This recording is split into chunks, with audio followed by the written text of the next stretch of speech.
Hello everyone, कैसे हो आप सब। मैं हूं गौरव काबरा फ्रॉम एडिटर्स और आप सब के लिए आज एक अनोखा वीडियो आया है। यह अनोखा वीडियो इसलिए है क्योंकि सीएमए इंटरमीडिएट में एक नए सब्जेक्ट का इंसर्शन हो गया है न्यू सिलेबस में। I am talking about 2022 syllabus, जिसके ग्रुप 2 में एक नया पेपर ऐड हुआ और ये पेपर है मैनेजमेंट अकाउंटिंग। जाहिर सी बात है, मैनेजमेंट अकाउंटिंग को लेकर के हम लोग एडिटर्स में आपको ये सर्विस प्रोवाइड कर रहे हैं। Batches have been launched already. तो आइए, बैच लॉन्च तो हो गया, लेकिन अब जरा सब्जेक्ट के ऊपर आते हैं, सब्जेक्ट की पकड़ हासिल करते हैं कि यहाँ पे एग्जैक्टली क्या क्या है और दरअसल क्या ये पुराने सिलेबस से कुछ भी रिजेंबलेंस रखता है कि नहीं रखता। इस वीडियो को जो भी न्यू सिलेबस के स्टूडेंट्स हैं उनको तो देखना ही चाहिए। इसके अलावा अगर आप ओल्ड सिलेबस से कभी फ्यूचर में न्यू सिलेबस में माइग्रेट भी करोगे विद दिस पेपर पेंडिंग, तो उस केस में भी आपके लिए ये वीडियो बहुत हेल्पफुल होगा। तो आइए, without further ado, let's get started with the content discussion of management accounting. जैसे कि सबको पता है, मैनेजमेंट अकाउंटिंग आखिरी पेपर है और इस आखिरी पेपर को 100 मार्क्स अलॉट किए गए हैं। This could be considered as an extension to cost accounting, जो आप पेपर नंबर या ग्रुप नंबर 1 में पढ़ते हो, पेपर नंबर 8 में। तो उसको और थोड़ा एक्सटेंड करके इसको बनाया गया है। और यहाँ पे अब आपके लिए क्या क्या है सिलेबस में जरा देख लेते हैं। आपके सिलेबस में यहाँ पे डाला गया है सबसे पहले introduction to management accounting, which is entirely theoretical. ठीक है, तो ये पूरा थ्योरी है एंड ये पहले भी था, ऐसा नहीं है कि आज नया कुछ आया है, पहले भी था आपके। क्योंकि पहले का जो ग्रुप 2 का पेपर होता था कॉस्ट एंड मैनेजमेंट अकाउंटिंग, तो कॉस्ट एंड मैनेजमेंट अकाउंटिंग में मैनेजमेंट अकाउंटिंग का इंट्रोडक्शन एज अ थ्योरी पहले भी था, आज भी है, नथिंग न्यू हियर। इसके अलावा we have activity based costing which is a new insertion here. ये एक नया इंसर्शन हुआ है, पहले एक्टिविटी बेस्ड कॉस्टिंग कहीं पे भी नहीं था। अब आप कहेंगे सर थोड़ा बहुत बिट्स एंड पीसेस में एक्टिविटी बेस्ड कॉस्टिंग ग्रुप 1 में तो कराते थे आप। एग्जैक्टली मैं ओवरहेड्स के साथ में एक्टिविटी बेस्ड कॉस्टिंग को कवर अप करा देता था, बट अब activity based costing new syllabus में ग्रुप 1 से हटा करके ग्रुप 2 में मैनेजमेंट अकाउंटिंग में डाला गया है। तो मैनेजमेंट अकाउंटिंग के इस पेपर में आपको एक्टिविटी बेस्ड कॉस्टिंग देखने को मिलेगा एंड मेरे हिसाब से ये एग्जाम में भी आएगा ही आएगा। Activity based costing is such a category, such a chapter जो एग्जाम से छूट नहीं सकता, तो ये एग्जाम में मुझे लगता है एकदम आना चाहिए। इसके अलावा मार्जिनल कॉस्टिंग पहले की ही तरह मार्जिनल कॉस्टिंग पूरा है। यहां ध्यान रखिए, मार्जिनल कॉस्टिंग का बेसिक्स और एडवांस्ड सब है आपके सिलेबस में। मार्जिनल कॉस्टिंग के हर तरह के सवाल हैं जो यहां पे आएंगे। अगर मैं आपको ओल्ड सिलेबस की बात करूं, यानी 2016 के सिलेबस की बात करूं, तो 2 मैंडेटरी सवाल आते थे मार्जिनल कॉस्टिंग से। आई एम एक्सपेक्टिंग कि वो सेम ट्रेंड यहां पे भी फॉलो होगा। यहां पे 2 सवाल आएंगे, मैंडेटरी तो नहीं बोलूंगा, ऑप्शनल रहते हैं, लेकिन 2 सवाल जरूर आएंगे मार्जिनल कॉस्टिंग से, जो मुझे लगता है मैनेजमेंट अकाउंटिंग में आएंगे। एंड अगेन इसमें 12 एक नंबर से लेकर के ऊपर में 16 नंबर तक की मुझे पॉसिबिलिटी लगती है। इसके अलावा next up is transfer pricing. पहले भी था जी और आज भी है। ट्रांसफर प्राइसिंग एक बहुत ही इंपॉर्टेंट टॉपिक है। ये टॉपिक आगे जाकर के आप एससीएम में भी देखोगे, फाइनल लेवल पे भी, लेकिन हाँ इंटरमीडिएट लेवल पे इसकी थोड़ी सी झलक ही सही, लेकिन है। ट्रांसफर प्राइसिंग मिलता जुलता चैप्टर लगेगा जब आप इसको कंपेयर करेंगे विद मार्जिनल कॉस्टिंग। लगभग नियम तौर तरीके सेम है, हाँ थोड़ा सा फ्लेवर अलग है, लेकिन ट्रांसफर प्राइसिंग एक इजी टॉपिक है, बड़े आराम से होगा, पहले भी सिलेबस में था, अभी भी है। नेक्स्ट अब स्टैंडर्ड कॉस्टिंग। अगर मैं स्टैंडर्ड कॉस्टिंग की बात करूं तो स्टैंडर्ड कॉस्टिंग में आप ध्यान रखिए सब तरह के वेरिएंसेस आपके मैनेजमेंट अकाउंटिंग में आएंगे। इससे पहले जब आपने किया है कॉस्ट अकाउंटिंग तो उस केस में आपने सिर्फ पढ़ा है मटेरियल लेबर ओवरहेड्स के बारे में और सिर्फ वही चीज थी ग्रुप 1 में। पर अगर हम ग्रुप 2 की बात करें तो इसमें variable overhead, fixed overhead, sales variance और बाकी interpretation of all the variances, सब तरह की चीजें आपके सिलेबस में है। यहां ध्यान देने वाली बात यह है कि बहुत ज्यादा कंटेंट जरूर दिख रहा है, लेकिन अगेन ये भी पहले से इधर था। हाँ जरूर यहाँ पे 1-2 डिफरेंसेस है, जैसे कि रिकंसिलेशन के टॉपिक्स नजर आ रहे हैं नए करिकुलम के अंदर जो पहले नहीं हुआ करते थे, तो थोड़ा बहुत यहाँ पे एडिशंस हैं, but apart from that old syllabus और न्यू सिलेबस में कोई फर्क नहीं है। ओल्ड और न्यू में थोड़ा ज्यादा ही होगा, ओल्ड के मुकाबले जितना पढ़ते हो उतना पढ़ना ही पड़ेगा। So yes, all the variances are covered up here और बहुत अच्छे से हम लोग इसको भी कर रहे होंगे। ये है स्टैंडर्ड कॉस्टिंग।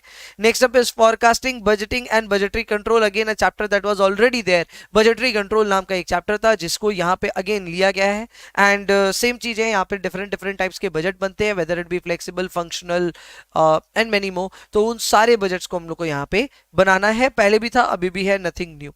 बट अब आते हैं नई चीजों में। नई चीजों में सबसे पहला टॉपिक जो हमें दिख रहा है वो है divisional performance measurement. Divisional performance measurement आपका जो पेपर हुआ करता था SPMBV, फाइनल में ये पेपर हुआ करता था, उस पेपर से उतार करके इसको नीचे डाला गया है। दिस इज अ टॉपिक जो कि आपके लिए लगभग 10% की वेटेज रखने वाला टॉपिक है। हालांकि यहाँ पे एक चीज ध्यान रखने की है कि यहाँ पे जो concepts like ROI, residual income, EVA, जितने भी ये सब कॉन्सेप्ट्स है, including learning curve.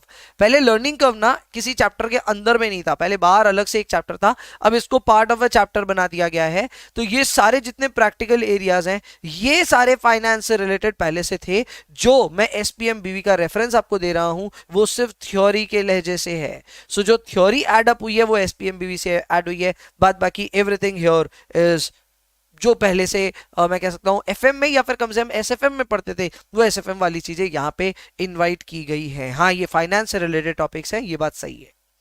Next up is responsibility accounting. ये थ्योरी हम पहले से पढ़ते थे, बस इसमें थ्योरी के साथ में रेस्पॉन्सिबिलिटी रिपोर्ट बनाने का एक नया काम हमें मिल गया है। But otherwise cost centre, revenue centre, इन सारे चीजों के बारे में हमें आइडिया पहले से रहता था। But still it's a new topic, requires new efforts, तो हम वो जरूर करेंगे। एंड फाइनली मेरा फेवरेट टॉपिक, अगर मैं इस पूरे एडिशन में अगर अपना फेवरेट टॉपिक बताऊंगा तो मेरे हिसाब से है डिसीजन थ्योरी। अगर बात करूं मैं डिसीजन थ्योरी की तो यहाँ पे काफी वेराइटी है। टॉकिंग ऑफ डिसीजन ट्री तो वो तो अपने आप में एक सेगमेंट है ही। डिसीजन मेकिंग अंडर अनसर्टेनिटी, इसमें काफी सारे मेथड्स हैं, वो सारे यहाँ पे इन्वॉल्व हैं। बाद बाकी decision making under risk and decision making under certainty, ये सारी चीजें भी खुल करके अपने सामने आती हैं। तो decision theory again a very new concept and new things which have been introduced. पहले इंटरमीडिएट लेवल पे नहीं था, फाइनल लेवल पे SFM में जरूर इसके रिलेवेंसेस हैं, खास करके ऑप्शन के वैल्यूएशन के दौरान आप डिसीजन ट्री के बारे में पढ़ते हो। बट हाँ, प्राइमरीली मैं कह सकता हूं कि new topics have been added here. अब इन सारी चीजों को अगर मुझे समअप करना पड़े तो ऑब्वियसली मैं आपके लिए ऑब्जर्वेशंस लिख करके लेके आया हूं। ऑब्जर्वेशंस में मैनेजमेंट अकाउंटिंग को लेकर के जो कि पेपर नंबर 12 है, मुझे ऐसा लगता है कि 2016 के सिलेबस से काफी चैप्टर्स ऑलरेडी कॉमन है। अगर मैं कॉमन चैप्टर्स की बात करूं तो थ्योरी वाला जो चैप्टर था पहला वाला, introduction to management accounting, common है। मार्जिनल कॉस्टिंग स्टैंडर्ड पहले भी था, अभी भी है। ट्रांसफर प्राइसिंग पहले भी था, बजटरी कंट्रोल और लर्निंग कर्व भी पहले थे। तो ये सारे वो टॉपिक्स हैं जो पहले भी थे। Nothing new here. Cost and management accounting and financial management का जो पेपर था उसके अंदर ये रहता था। अब नए चैप्टर्स जो यहां ऐड अप हुए हैं, उन नए चैप्टर्स में अपने पास में आता है एक्टिविटी बेस्ड कॉस्टिंग, जो कि पहले कहीं नहीं था। So it's a new addition. Divisional performance management एक और नया पोर्शन है। Responsibility accounting and decision theory, तो कह सकता हूं द लोअर सेक्शन और the I would say the chapters towards the end are the new chapters। तो ये सब मिला करके भी लगभग 40% की वेटेज रख देंगे आपके सिलेबस में। सो यस, 40% न्यू, एकदम न्यू कॉन्सेप्ट्स है। तो जो माइग्रेशन वाले भी स्टूडेंट्स से ध्यान रखिएगा कि 60% मैच करेगा, लेकिन 40% नया भी स्टफ है यहाँ पे। इसके अलावा कुछ छोटे छोटे कॉन्सेप्ट्स हैं इधर उधर जो एड अप हुए हैं, जो पहले कभी नहीं थे इस कॉस्ट एंड मैनेजमेंट अकाउंटिंग के पेपर में। तो मैनेजमेंट अकाउंटिंग में उन नए कॉन्सेप्ट्स को जो इंट्रोड्यूस किया गया उसमें ROI वर्सेस रेजिडुअल इनकम है, क्लियर। इसके अलावा EVA है, बैलेंस स्कोर कार्ड है, रेस्पॉन्सिबिलिटी रिपोर्ट है, डिसीजन मेकिंग अंडर अनसर्टेनिटी के कुछ मेथड्स हैं, और डिसीजन थ्योरी के डिसीजन ट्री और बाकी सारी चीजें अपनी यहाँ पे कवर्ड है।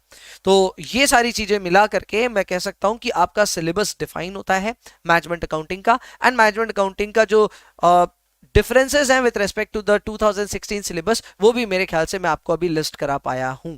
सो ये था अपना मैनेजमेंट अकाउंटिंग का कंटेंट से रिलेटेड एक इंफॉर्मेशन। बाकी आपको मैं ये भी बता देना चाहता हूं कि इस चैनल पे अगर आप पहली बार आए हैं तो चैनल को सब्सक्राइब करो, क्योंकि CMA इंटरमीडिएट को लेकर के जितने भी ग्रुप 2 की प्रिपरेशन है उस चीज के लिए आप निश्चिंत रहिए, और इस चैनल पे आपको मिलेंगे लगातार वीडियोस। इसके अलावा नीचे प्लेलिस्ट डिस्क्रिप्शन में आपका वेट कर रही है लिंक्स, जिनको क्लिक करके आप एंजॉय कर सकते हैं concept videos of various subjects. At the same time if you wish to enrol for our group 2 combo, तो ग्रुप 2 कॉम्बो के भी डिटेल्स और लिंक्स आपको डिस्क्रिप्शन में मिल जाएंगे। जरूर से उन सारी चीजों को आप एक्सप्लोर कीजिए। बाकी आप सभी लोगों को मैं बता दूं कि सिर्फ मैनेजमेंट अकाउंटिंग नहीं बल्कि पूरे ग्रुप 2 के क्लासेस हम लोग स्टार्ट करें बहुत जल्द। तो इन क्लासेस के लिए जानकारी हासिल करने के लिए आप हमारे कॉन्टैक्ट नंबर पे भी व्हाट्सएप कर सकते हैं, जो कि फिलहाल आपकी स्क्रीन पे अभी आ रहा होगा।